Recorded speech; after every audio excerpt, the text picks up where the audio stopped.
ఇక ఆర్టీసీ తెలంగాణ రాష్ట్రంలో అక్కడనేమో కమిషన్ వేసి అధ్యయనం చేసి అవన్నీ చేసి రీడ్ అధ్యయనం లేదు, కమిషన్ లేదు, తర్వాత ధర్నా లేదు, డిమాండ్ కూడా లేకుంటే 10% ఇచ్చేసి ఈడబ్ల్యూఎస్. ఇప్పుడు బీసీసీ అంటే ఫస్ట్ బీసీసీ అది ఎక్స్ప్లెయిన్ చేయి. ఫస్ట్ బీసీసీ ఎక్స్ప్లెయిన్ చేయి.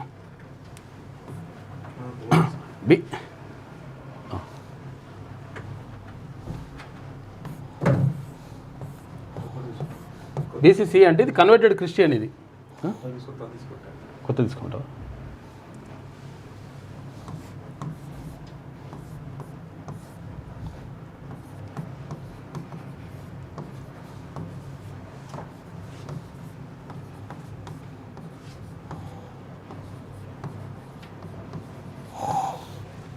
అందులో అందరు కూడా ఉంటారు. బీసీసీ అంటే కన్వర్టెడ్ క్రిస్టియన్స్. ఇందులో మెయిన్గా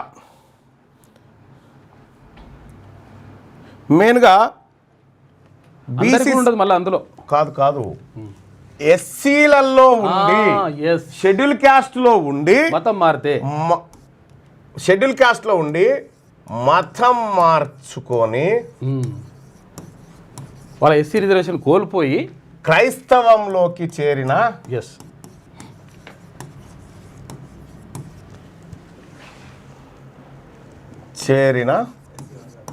దళితులు ఎస్సీ వర్గాలు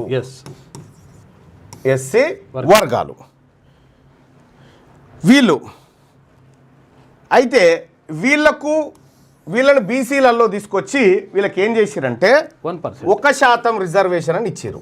1% రిజర్వేషన్ వీళ్ళకు.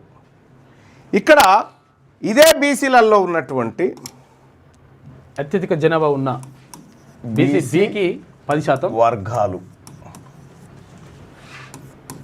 బీసీఏ, బీసీబీ, బీసీడీ, సి పోయింది ఇందాక, అన్ని కలిపేద్దాం. సి కూడా బీసీడీ, బీసీఈ కూడా అది ముస్లిమ్స్, బీసీఈ మైనారిటీ. రైట్. ఇక్కడ బీసీలను ఇప్పుడు 5 కేటగిరీలుగా తీసుకొచ్చారు. బీసీఏలో అత్యంత వెనుకబడిన మోస్ట్ బ్యాక్వర్డ్ క్లాసెస్. చాకలి మంగలి అత్యంత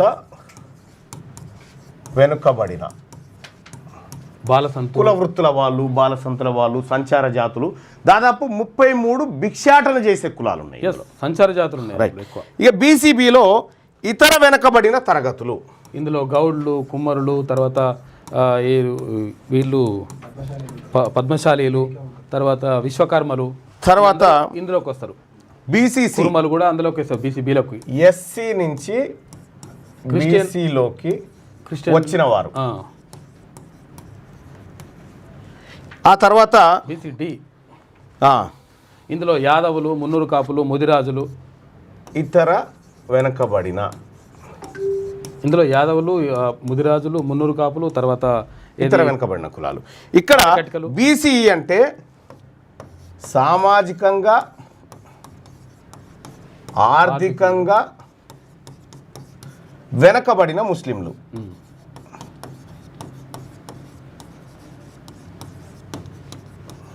వీళ్ళు స్పెషల్ రిజర్వేషన్. ఇక్కడ మనం అబ్జర్వ్ చేయాల్సినటువంటి విషయం ఏంటంటే, మనం ఆర్టీసీ టాపిక్ తేలాలంటే ఫస్ట్ ఇదేందో మనకు అర్థం కావాలి. అత్యంత వెనుకబడినటువంటి వర్గాల వారు ఎవరైతే ఉన్నారో వీళ్ళకు ఎంత రిజర్వేషన్? 7% రిజర్వేషన్. వీళ్ళకు 10%. బీసీబీలలో ఉన్నటువంటి వాళ్ళకు 10% రిజర్వేషన్. బీసీసీలో 1%. బీసీసీలకు 1% రిజర్వేషన్. బీసీడీ 7%. బీసీడీకు 7% రిజర్వేషన్. బీసీఈకి 4%. బీసీఈకి 4% రిజర్వేషన్. ఇది బీసీలకు ఇచ్చేటువంటి రిజర్వేషన్ ఏదైతే ఉందో ఈ రిజర్వేషన్ ఇగో ఈ రకంగా ఉంటుంది మనకు. 7, 14, తర్వాత 29. అంటే వీళ్ళకు ముస్లింలకు కలిసిరు, ప్లస్ ఎస్సీలకు సంబంధించినటువంటి వాళ్ళు 1% ఈడకు వచ్చారు కాబట్టి ఇక్కడ వీళ్ళ జనాభా వీళ్ళ జనాభా మొత్తం జనాభాలో 7% జనాభా ఉంది. ఎస్ వీళ్ళ జనాభా మొత్తం జనాభాలో 10%, అంటే వాళ్ళు ఉండాల్సిన దానికంటే ఎక్కువ ఉన్నారు కానీ రిజర్వేషన్లో దక్కింది అంత. ఎస్ సో ఇక్కడ బీసీసీకి సంబంధించి బాగా అబ్జర్వ్ చేయండి. బీసీసీ అంటే కన్వర్టెడ్ క్రిస్టియన్స్, చాలా తక్కువ ఉంటారు వీళ్ళు. షెడ్యూల్ కులాల నుంచి మళ్ళీ ఓసీల నుంచి కన్వర్ట్ అయిన వాళ్ళు కాదు, దళితుల నుంచి క్రైస్తవులుగా కన్వర్ట్ అయినటువంటి వాళ్ళు మొత్తం జనాభాలో 1% ప్రాక్స్గా ఉంటారు. 1% రిజర్వేషన్ అని వాళ్ళకి పెట్టారు. ఇక్కడ వాస్తవానికి ఇక్కడ ఇప్పుడు బీసీఏ ఉంది, 100 ఉద్యోగాలు ఉంటే బీసీఏలకు ఎన్ని రావాలి? వీళ్ళకు 7 ఉద్యోగాలు రావాలి. బీసీబీలకు ఎన్ని రావాలి? 100 ఉద్యోగాలు ఉంటే 10 రావాలి. వీళ్ళకి బీసీసీ వాళ్ళకి 100 ఉద్యోగాలు ఉంటే 1 రావాలి. బీసీడీ వాళ్ళకి 7 రావాలి. 100 ఉంటే 7 రావాలి. వీళ్ళకు 100 ఉద్యోగాలు ఉంటే 4 ఉద్యోగాలు రావాలి. ఇది క్లారిటీ ఉంది కదా. ఇక ఇప్పుడు చూడరు అసలు కథ. ఇక్కడ ఎవరికి బీసీలలో బీసీఏ వాళ్లకు ప్రతి 100 ఉద్యోగాలలో 7 రావాలి. బీసీబీ వాళ్ళకు ప్రతి 100 ఉద్యోగాల్లో 10 రావాలి. బీసీసీ వాళ్ళకు ప్రతి 100 ఉద్యోగాలలో రావాల్సింది 1 ఉద్యోగం. రైట్. ఈడబ్ల్యూఎస్ కూడా పెట్టండి. ఇంకా ఈడబ్ల్యూఎస్ కూడా పెడదాం. ఈడబ్ల్యూఎస్ వీళ్ళకి ప్రతి 100 ఉద్యోగాలలో అసలు 10 రావాలి, 5 రావాలి. ఎందుకంటే 50% ఎస్సీ ఎస్టీ బీసీలకు పోగా మిగిలిన దాంట్లో 10%, ఓపెన్లో 10%. ఇది జబల్పూర్ హైకోర్టు తీర్పు ఇది. కాబట్టి వీళ్ళకి 5 రావాలి. సో ఇప్పుడు ఎంత వచ్చినాయో చూద్దాం. ఇప్పుడు ఆర్టీసీ రిక్రూట్మెంట్ జరుగుతూ ఉంది. ఆర్టీసీలో డ్రైవర్ మెకానికల్ పోస్టులు భర్తీ చేస్తూ ఉన్నారు. దీంట్లో ఎన్ని ఉద్యోగాలు వాళ్ళకు పోతా ఉన్నాయో ఒకసారి చూద్దాం. ఇది రెవెన్యూ డిస్ట్రిక్ట్ మొత్తం ఉద్యోగాలు వచ్చేసి డ్రైవర్ ఉద్యోగాలు 1000 ఉద్యోగాలు ఉన్నాయి. ఇక్కడ 1000 ఉద్యోగాలు ఉన్నాయి. 1000లో బీసీఏ వాళ్ళకి ఎన్ని రావాలి? 70 ఉద్యోగాలు రావాలి. 1000లో 10 రావాలి కాదు. బీసీఏ వాళ్ళకి 70 రావాలి. బీసీఏ వాళ్ళకి సి వాళ్ళకు 10 రావాలి. బీసీఏ వాళ్ళకి 70 ఉద్యోగాలు రావాలి. ఇక్కడ 78 ఏది రిజర్వ్. ఇక్కడ బీసీబీ వాళ్ళకి 100 రావాలి. వచ్చినాయి ఎన్ని? 68 వచ్చినాయి. ఇక బీసీసీ ఉన్నారు కదా, బీసీసీ వాళ్ళకి 10 రావాలి. 1000 ఉద్యోగాలలో 1% అంటే ఎంత రావాలి? 10 రావాలి. కానీ 91 వచ్చినాయి. ఇక్కడ అమ్ముకునే కథ ఇదంతా. 91 వచ్చినాయి. ఇక్కడ వాస్తవానికి ఈడబ్ల్యూఎస్ ఉంది. ఈడబ్ల్యూఎస్కి 10 రావాలి. ఈడబ్ల్యూఎస్ వాళ్ళకి ఎన్ని రావాలి? ఈడబ్ల్యూఎస్ వాళ్ళకి 1000 ఉద్యోగాలంటే 50% తీసేగా మిగతా 50లో 10% అంటే 50 రావాలి. 50 రావాలి. వీళ్ళకి వచ్చినాయి ఎన్ని? 84 వచ్చినాయి. ఇక్కడ బీసీడీ వాళ్ళకి 7% అంటే ఎంత రావాలి? 70 రావాలి. ఇక్కడ 38 వచ్చినాయి. బీసీఈ వీళ్ళకి 4% రావాలి. 4 అంటే ఎంత రావాలి? కనీసం 40 రావాలి. సో ఇక్కడ ఈ బీసీసీ ఈ 1% రిజర్వేషన్ ఉన్నటువంటి వాళ్ళకి 91 ఉద్యోగాలు ఎట్లా అలాట్ అయినాయి అంటే ఇవి మళ్ళీ దీనికి రాత పరీక్ష ఏం లేదు. రాత పరీక్ష కాదు, బస్సు స్టీరింగ్ బట్టి తింపుడు. సో లెఫ్ట్ పోవాలంటే ఏం చేయాలి, రైట్ పోవాలంటే ఏం చేయాలి, ఎదురుగా బండి వస్తే ఏం చేయాలి, ట్రాఫిక్లో ఇరుక్కపోతే ఏం చేయాలి, రివర్స్ చేసేటప్పుడు ఏం చేయాలి, ఇవి అడిగి రిక్రూట్మెంట్ చేస్తారంట. ఈ 1000 ఉద్యోగాలు. ఈ 1000 ఉద్యోగాలను ఇగో ఇట్లా ఓపెన్ కేటగిరీలో 323, ఈడబ్ల్యూఎస్ కోటాలో 84. ఇప్పుడు దీనికి ఎవరు ఉండరు కదా బీసీసీకి, ఇవన్నీ సేల్. ఎంత ఇస్తావో చెప్పు, అంతే. ఎంత ఇస్తావో చెప్పు. ఈ ఉద్యోగాలు అమ్ముకునేటువంటి కార్యక్రమం అన్నట్టు. వాస్తవానికి బీసీల జనాభా ప్రకారం, బీసీల 62% ఉన్నటువంటి బీసీల జనాభా ప్రకారం బీసీలకు దక్కాల్సినటువంటి ఉద్యోగాలు 600 ఉద్యోగాలు దక్కాలి. ఒక్క నిమిషం, ఇంకా చాలా చెప్పేది స్క్రీన్ ఈ మహబూబ్ నగర్ డిస్టిక్లో చెప్పు. మహబూబ్ నగర్ డిస్టిక్లో బీసీడీఓలు 0, నాగర్ కర్నూలు డిస్టిక్లో బీసీడీ 0, గద్వాల్ డిస్టిక్ లో బీసీడీ 0 ఉంది, వనపర్తి 0, నారాయణపేట 0. ఈడొచ్చేసి సిటీలో హైదరాబాద్ సిటీలో ఇది ఏదో ఉంటది వై పెట్టారు, ఇది హైదరాబాద్ సిటీకి సికింద్రాబాద్ సంబంధించి ఇది 0. ఉమ్మడి మహబూబ్ నగర్ జిల్లాలో ఒక్క ముదిరాజు కూడా లేదు పోస్ట్, ఒక్క యాదవ్కు లేదు, ఒక మున్నూరు కాపు లేదు, ఎవరికి లేదు. కానీ ఇదే మహబూబ్ నగర్ జిల్లాలో ఉమ్మడి మహబూబ్ నగర్ జిల్లాలో 5 పోస్టులు బీసీ 14, ఉమ్మడి మహబూబ్ నగర్ జిల్లా 14, 16 మాత్రం బీసీసీలకు ఉన్నాయట. అంటే బీసీసీ లేరు కాబట్టి అవిటిని అమ్ముకోవడానికి డ్రామా, అంతే. అవిటిని అమ్ముకోవడానికి ఇగో ఈ డ్రామా. ఈ ఉమ్మడి మహబూబ్ నగర్ జిల్లాలో ఒక్క ముదిరాజు లేడట, ఒక్క యాదవ్ లేడట, ఒక్క మున్నూరు కాపు లేడు, ఈ బీసీడీ కులాలకు సంబంధించినటువంటి ఒక్కరు కూడా లేరు. ఇక ఇదే ఉమ్మడి మహబూబ్ నగర్ జిల్లాలో మొత్తం గౌడ్లు, పద్మశాలీలు, ఆ తర్వాత పెరిక, ఈ సామాజిక వర్గాలు వీళ్ళన్నీ కలిపి 5, వీళ్ళందరికీ కలిపి. బీసీఏల పరిస్థితి కూడా అంతే. ఈ బీసీసీలో ఇట్లా ఎందుకు పెరిగినాయి? ఇది కీలకంగా మనం అర్థం చేసుకోవాల్సినటువంటి పాయింట్. ఇంకోటి జరపండి చెప్తా. ఈ ఎస్సీ వర్గాలకి 3 ఉన్నాయి కదా, 3 కేటగిరీలలో కలిపి 7 ఇవి మొత్తం 146 ఉన్నాయి టోటల్ ఎస్సీ వాళ్ళకి సంబంధించి. వీళ్ళ దగ్గర కూడా 4 దోపిడీ చేశారు. ఎస్సీ వర్గాల దగ్గర ఎస్సీలకు రావాల్సిన 4 కూడా దోపిడీ జరిగింది. ఎస్సీలై కథం అయిపోయినాయి. నువ్వు ఎక్కడన్నా చూడ్రి ఎస్సీ ఎస్టీలై వాళ్ళకి రాజ్యాంగ పరంగా రావాల్సినటువంటి రావాలి, అవిటిని కూడా పక్కదారి పట్టించి గీడికి తీసుకొచ్చి అమ్ముకుంటారు అన్నట్టు. ఇది చేస్తున్నది కూడా ఎవరో కాదు, BC welfare minister Ponnam Prabhakar department బీసీలకు న్యాయం లేదు. ఆయననే ఉన్నాడు. ఏమంటారు, ట్రాన్స్పోర్ట్ మినిస్టర్ కూడా ఆయననే ఉన్నాడు. మొత్తం ఆయన చేతుల మీద జరుగుతుంది ఇది. ఇంత బీసీ ప్రజలందరూ గమనించాలి ఇది. అవును, ఈ 2 ఆయన చేతిలో ఉన్నాయి. ఇప్పుడు ఆయనకు కావాలంటే మీరు ఫోన్ కలిపి కూడా మాట్లాడాను ఇదే లైవ్ లో కూడా. ఇదే బీసీలకు సంబంధించి ఆయన కలిపినా లాభం లేదు, ఎందుకంటే ఆయనని పెద్దగా గుర్తించే పరిస్థితిలో లేరు జనం కూడా. ఎందుకంటే ఆయనకు కావాల్సింది రెడ్ల సంక్షేమం కావాలి, ఆయనకు బీసీల సంక్షేమం కాదు.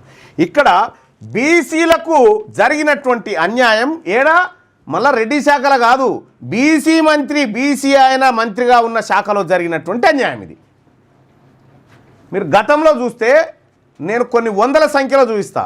ఆర్టీసీలో ఎస్సీ సర్టిఫికేట్లు పెట్టుకొని డ్రైవర్లు కండక్టర్లుగా చేరినటువంటి వాళ్ళు కోకొల్లలు ఉన్నారు, రిటైర్ అయినారు కూడా. ఇప్పుడు ఇదే ఉప్పల్ డిపోలో ఉన్నారు, ఇదే ఉప్పల్ డిపోలో.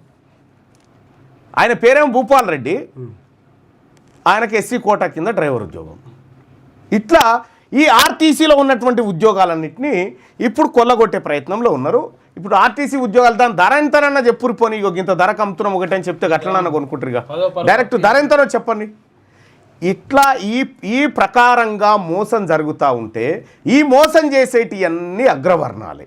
ఈ అగ్రవర్ణాలు చేసేటువంటి మోసం ఏదైతే ఇప్పుడు ఆర్టీసీకి ఎవరు వచ్చిరా ఎండి ఏం రెడ్డి మొన్న వచ్చిండుగా,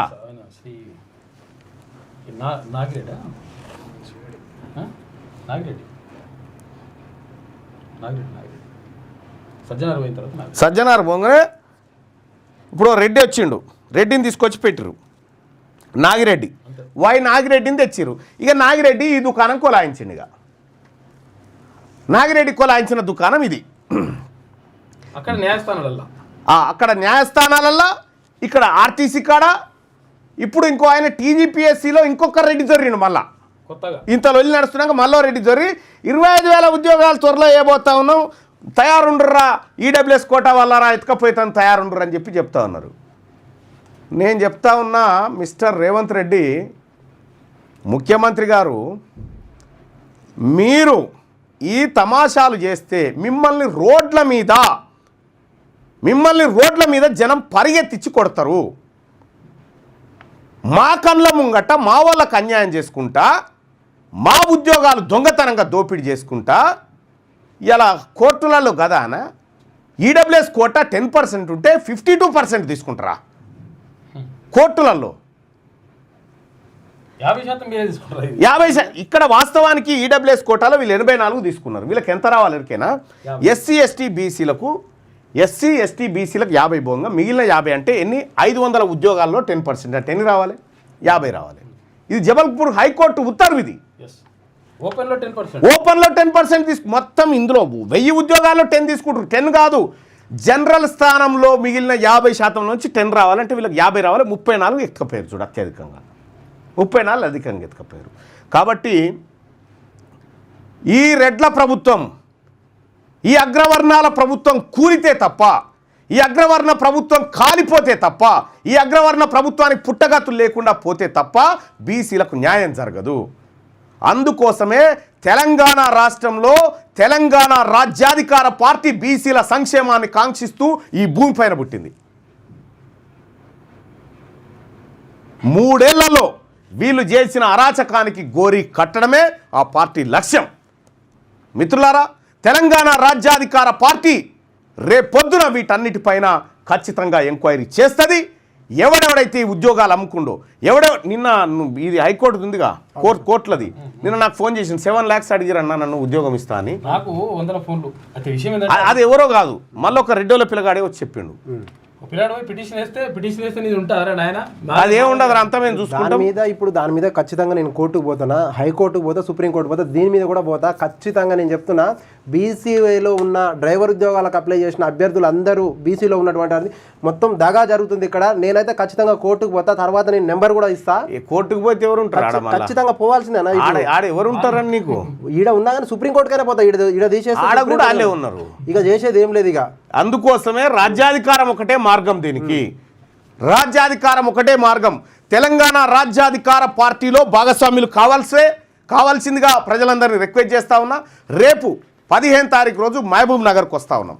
మహబూబ్ నగర్లో ప్రశ్న మీది, జవాబు నాది. ఏ ప్రశ్న అడుగుతారో అడగండి. తెలంగాణ సామాజిక తెలంగాణ ఇంటలెక్చువల్ ఫోరం ఆధ్వర్యంలో, తెలంగాణ బీసీ జేఏసీ ఆధ్వర్యంలో ఓం కన్వెన్షన్లో రేపు 3 గంటలకు మహబూబ్ నగర్లో నేను వస్తా ఉన్నా. అక్కడ ప్రశ్న ప్రజలది, జవాబు మల్లన్నది. ఈ కార్యక్రమం ఉండబోతా ఉంది. అలాగే ఈ కార్యక్రమంలో పాల్గొనేటువంటి వాళ్ళు ఎవరైతే ఉన్నారో అక్కడ ఉన్నటువంటి రిటైర్డ్ డిఓ గారు విజయ్ కుమార్ గారు, ఆయన నెంబర్ రాయి, ఆయన నెంబర్ ప్లస్ శ్రీనివాస్ నెంబర్ రాయి. అసలు తెలంగాణ రాజ్యాధికార పార్టీలో జైన్ కావడం కోసం ఏం చేయాలంటే ఇగో ఇది తెలంగాణ రాజ్యాధికార పార్టీ అనేటువంటిది. ఈ పార్టీని అందుకోసమే స్థాపించిన, ఇక నా ప్రజల్ని వీళ్ళు బతకనియరు అనేటువంటి ఉద్దేశంతో ఈ పార్టీ స్థాపించడం జరిగింది. ఈ పార్టీలో వాళ్ళు చూడ్రి, మనకు రిజర్వేషన్ వద్దని చెప్తా ఉన్నారు, వాళ్ళ కథ చూడ్రి. వాళ్ళు ఇగో బీసీలకు ఇచ్చిన డబ్బు గిది, ఓసీలు ఎత్తుకపోయిన డబ్బు గిది. ఇగో అగ్రవర్ణాల చేతుల్లో 67 లక్షల ఎకరాల భూములు ఉన్నాయి. భూమి లేని బీసీలు 75 లక్షల మంది ఉన్నారు. రాజకీయ వాటా బీసీలకు దక్కాలంటే ఇగో ఎమ్మెల్సీ ఎన్నికలలో చూడ్రి, బీసీలకు ఎన్ని దక్కాలి? 25 ఎమ్మెల్సీలు దక్కాలి లెక్క ప్రకారం. దక్కిందెంత? 12 మాత్రమే. 8% ఉన్న ఓసీలు 34% బడ్జెట్ను కంట్రోల్ చేస్తున్నారు. ప్రాజెక్టుల కోసం బీసీల వద్ద గుంజుకున్న భూములు 132,000 ఎకరాలు. ప్రాజెక్టులు కడతామని బీసీల దగ్గర గుంజుకున్న భూములు 132,000 ఎకరాలు గుంజుకున్నారు వీళ్ళు. బీసీలకు తెలంగాణ రాష్ట్రం వచ్చిన తర్వాత ఒక్క ఎకరమన్నా పంచిరంటే పంచలే. ఇవన్నీ ఏంది? అందుకోసమే ప్రజలారా, ఈ పార్టీ, ఈ తెలంగాణ రాజ్యాధికార పార్టీ, ఇది ఫక్తు బీసీల ఆకాంక్షలు నెరవేర్చే పార్టీ. ఇది అన్యాయం జరిగిన వర్గాలకు అండగా నిలబడేటువంటి పార్టీ. ఈ పార్టీలో చేరండి. ఆన్లైన్లో మీరు రిజిస్టర్ చేసుకోండి. ఇక్కడ మీకు తెలంగాణ రాజ్యాధికార పార్టీ చేరాలంటే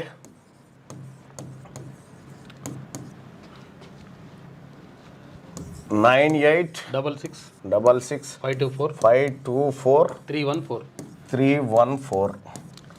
ఈ నెంబర్కు వాట్సాప్లో మిస్డ్ కాల్ ఇవ్వండి. మామూలు కాల్లో కాకుండా వాట్సాప్లో ఇవ్వండి. మిస్ కాల్ ఇవ్వండి. లింక్ వస్తుంది మీకు. ఆ లింక్ వచ్చిన తర్వాత ఆ లింక్ ఓపెన్ చేసి వాట్సాప్లో మిస్ కాల్ ఇవ్వండి. ఈ నెంబర్కి మీరు మీరు మీరు మీరు మిస్ కాల్ ఇవ్వగానే మీకు ఒక లింక్ వస్తుంది. ఆ లింక్ పైన క్లిక్ చేసి మీరు దాంట్లో మన ఇందులో జాయిన్ కావచ్చు. తెలంగాణ రాజ్యాధికార పార్టీలో వెంటనే జాయిన్ కావచ్చు ఆ లింక్ ద్వారా.